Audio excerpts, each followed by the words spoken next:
Niye kalkmadı bu kız? Dün gece de geç gelmiş.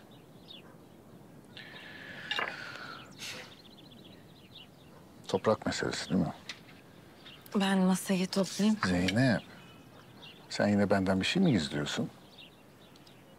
Tahir amca kurban olayım bana bir şey sorma. Sonra Gonca ile benim aram bozuluyor. Söylesene kızım, ne oldu? Toprak dün gece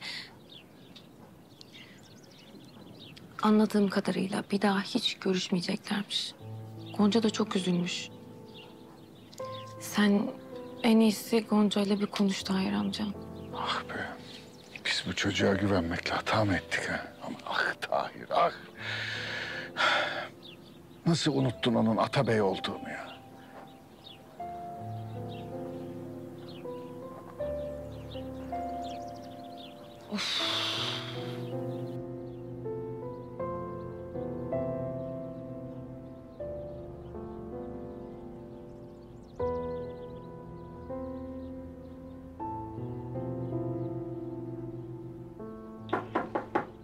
Gel.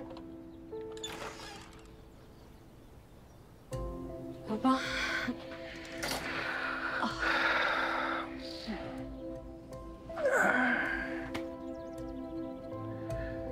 Yani böyle konuşmak bana düşmez ama...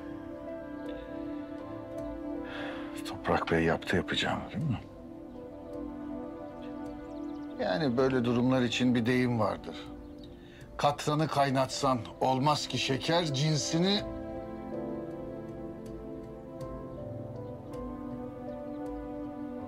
Neyse, neyse. Ya bütün bunlar bize ders olsun, tamam mı?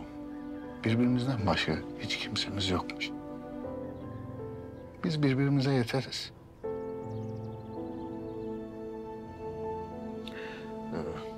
Ben alışverişe gidiyorum.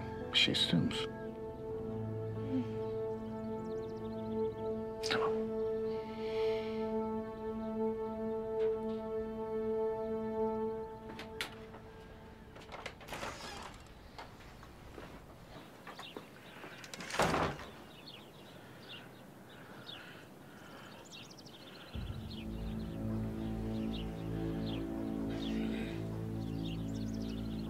Alo Toprak.